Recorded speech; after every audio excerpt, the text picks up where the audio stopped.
Hey, it's the Sean Hannity Show. Mark Simone here for Sean. Normally I'm on WOR, our big flagship station in New York.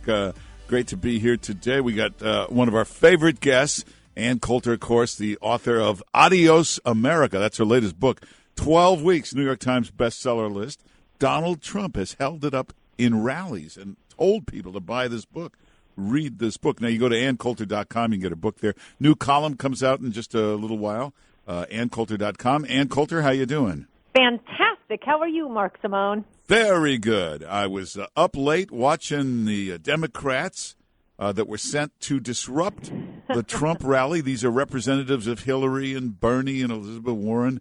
And what an interesting look they have. They wear nice-looking crowd, wasn't it? Yeah, they're very scrawny, yet they wear these Rambo costumes, and they throw rocks, and they light flags on fire, and they...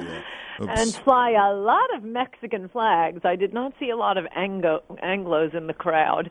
They were jumping on police cars, throwing rocks and bottles at police, giving the finger to the cameras, which I liked. MSNBC kept trying to find the peaceful protesters, described them as, just a nice crowd. But it was hard for even the MSNBC cameras to miss the violence and the Mexican flags.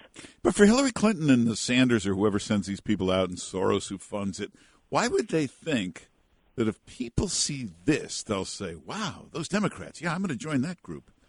Don't tell them that, Mark. Oh. Keep that quiet. Keep that under your hat. No, I think that's right. I mean, it didn't help.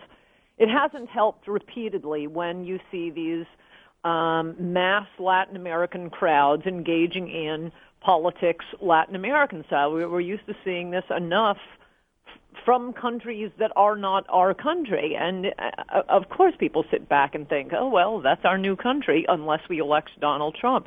I do not believe... I heard, at least on MSNBC last night, citing some poll where Trump was only getting 20% of the Hispanic vote. I absolutely don't believe that. I don't think it will matter. But when you actually talk to Hispanics, it's amazing how much they like Donald Trump. I mean, far more, as I've told you before, at Christmas time in Palm Beach, all the plutocrats were walking around shell-shocked at how well Trump was doing, saying, I don't understand it. We're all for Jeb, and all the Hispanic help is for Trump. And I found that every place I go. I think the people that are being polled, the alleged Hispanics being polled, can't vote because they're not citizens. The ones who can vote, in general, it hasn't mattered. Republicans get roughly 30% of the Hispanic vote, no matter who is running. It could be, Governor Martinez. It could be John McCain. It could be Mitt Romney with self-deportation. It's always around 30%. If anything, I think Trump will do better than that. He certainly won't do a lot worse because, if you're talking about immigrants, and obviously many Hispanics, they probably don't identify as Hispanic if they've been here 100 generations, or 100 years rather. But if they're, first, second, third generation identify as Hispanic, they left those countries. Why wouldn't your demand be, having left a country, let's recreate the country I just left exactly, into the one I've just come to? No, and also Trump's appeal, it's so brilliant. It is to the working class, all Americans, but particularly to the working class, irrespective of race or gender or sexuality. He's going to bring jobs back. He's going to get wages up, and nobody else cares about the working class in America. Yeah, unless they got checkbooks and they can write some checks to the Clinton Foundation. Then whatever you need, let us know. This Hillary Clinton, there's so many Clinton scandals. Whatever she brings back, it comes back on her. Like she brought up Trump going bankrupt at Atlantic City, the casino. I think the greatest bankruptcy we've ever seen is Whitewater. Yes. That was a bankruptcy where 15 people went to prison over it. That was very, very sleazy, and I love that Trump keeps bringing up Vince Foster? Well, Vince Foster, it's fantastic. They have to fight on every possible front. These poor interns working for the Hillary campaign had just finished familiarizing themselves with, Monica Lewinsky, Juanita Broderick, Paula Jones, and now suddenly, wait a second, who's Vince Foster? What is this about? And they're all covered in my book, High Crimes and Misdemeanors. There is a chapter on Vince Foster. He did commit suicide, but the scandal there was he was doing a lot of personal work for the Clintons, including on the travel office firing. And you young interns working for the Hillary campaign, whoa, wait till you see what a Marie Antoinette she was on that. We have to get these people out, our people in. These are travel office employees who had worked at the White House their entire lives. It was despicable what they did. But Whitewater was even worse, and those were private. That was 100% Hillary's game. And it was a scam to lure people into, and not particularly wealthy people, into buying these vacation homes at these fabulous, Whitewater resorts. But the way that it was structured by Hillary Clinton, if you miss a single payment, they kept your money and they got your house. Yeah. This is the sort of thing that, the Better Business Bureau puts out of business. And she was particularly preying on people who didn't have a lot of financial sophistication. It was repellent. Well, that's what Vince Foster, who was supposed to be doing White House business, was working on in his White House office when during lunch one day he leaves, he commits suicide. The cover-up involving the Clintons, and again, particularly Hillary Clinton in the Vince Foster case, was that all these White House staffers went into Vince Foster's office and cleared out the papers. They were walking out with, with filofaxes under their arms.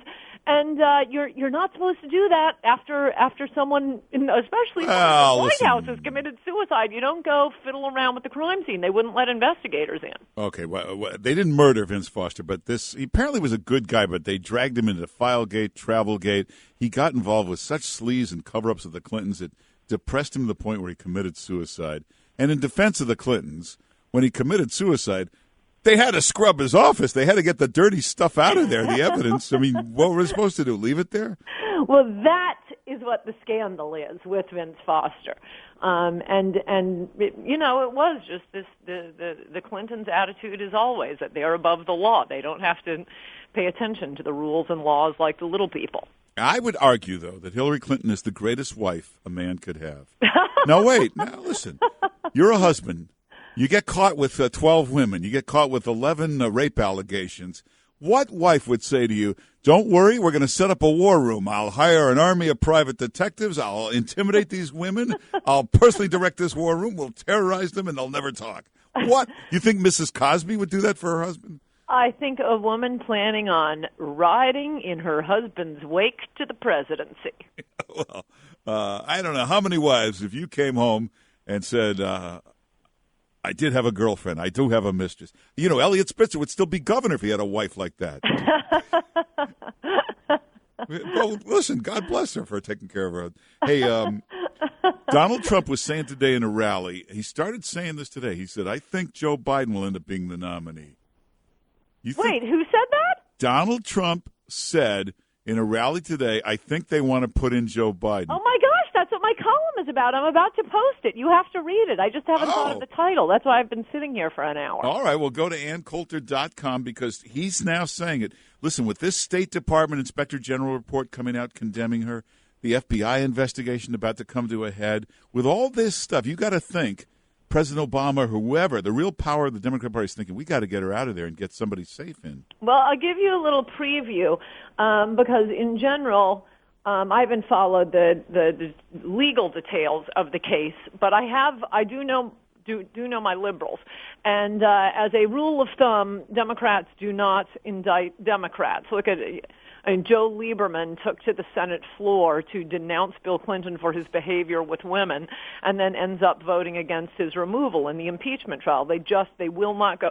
Contrast that with, 29 Republicans marching to Richard Nixon's office and telling me he had to resign for a teeny tiny lie that would have been, the highlight, the moment of integrity in a Clinton presidency. But in this case, my thesis is that this is what Obama wants because he would prefer Biden as the nominee. He sees a way to slip Loretta Lynch on the Supreme Court. So when Comey, the FBI director, comes out with his report, recommending indictment of Hillary Clinton. Obama goes out, gives a fiery speech denouncing the FBI, standing by Hillary, while his assistant, Valerie Jarrett, is on the phone to Loretta Lynch saying, disregard everything the president is saying. Ignore it, ignore it. She indicts Hillary. Republicans are grateful. They accept Loretta Lynch as a nominee to the Supreme Court. The Democratic Party's in disarray.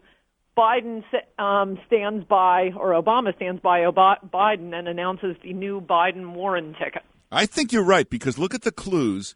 You remember they gave Hillary's IT guy immunity?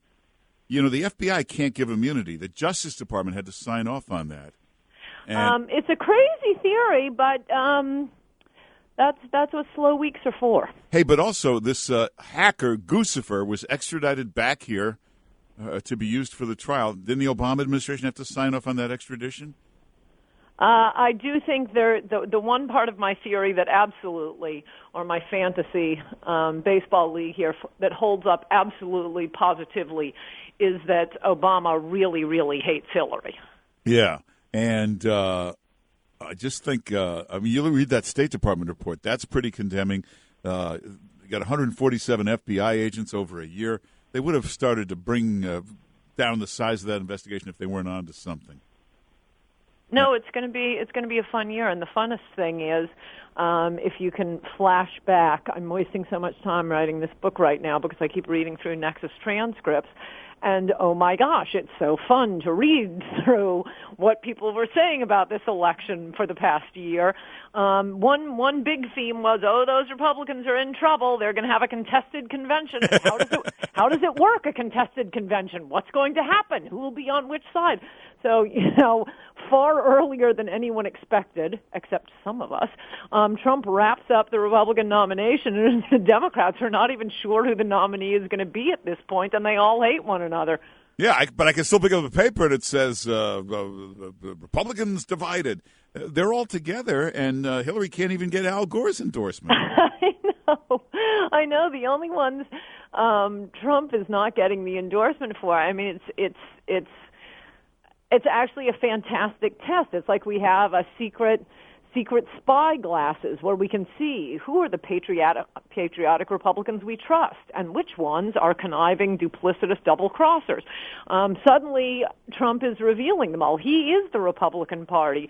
He is the voters' choice far more than any other Republican nominee. He's already gotten more delegates than any Republican in history running in this primary. He is the heart and soul of the party. Attack him, you're attacking the Republican Party.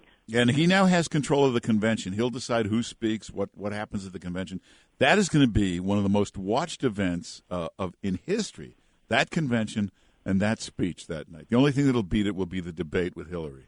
I agree. And here's a question for you, and this is why you really got to stop pointing out to liberals that it's not helping, showing the angry protesters jumping up and down on cop cars. I shouldn't laugh. It was horrible. I would have hated to. I mean, I feel so sorry for people having to get in and out of there. But Trump was hilarious at the rally, as he often does. He says, safest place you want to be in America is at a Trump rally. We're just having a love fest here. He's so fantastic with that. But you got to stop warning liberals, because otherwise they will not show the protests outside the convention hall in Cleveland, which I think are going to be epic. I love when he says, "Get him out of here. Go home to mommy." Yes. Now, if Romney had done it, Romney always looked like he was at a croquet match, didn't he? There is no Republican who could do what Trump is doing. I mean, I saw... And I love. We only got a few seconds, but okay. Sorry, Phil Robertson of Duck Dynasty on some TV show last night, and even he couldn't talk about Muslim immigration. I mean, he was just incoherent on that. He's endorsing Trump. God bless him. Couldn't talk about illegal immigration. Look, these are obvious truths. This is what America is dying for. It is the wall. This is why Trump is crushing. But he's the only one with the guts to say it. And everybody get Ann Coulter's book, Adios, America. And her new column comes out tonight. Go to AnnCoulter.com. You can sign up there and be the first to get it. AnnCoulter.com. Thanks for being with us. Mark Simone here for Sean Hannity.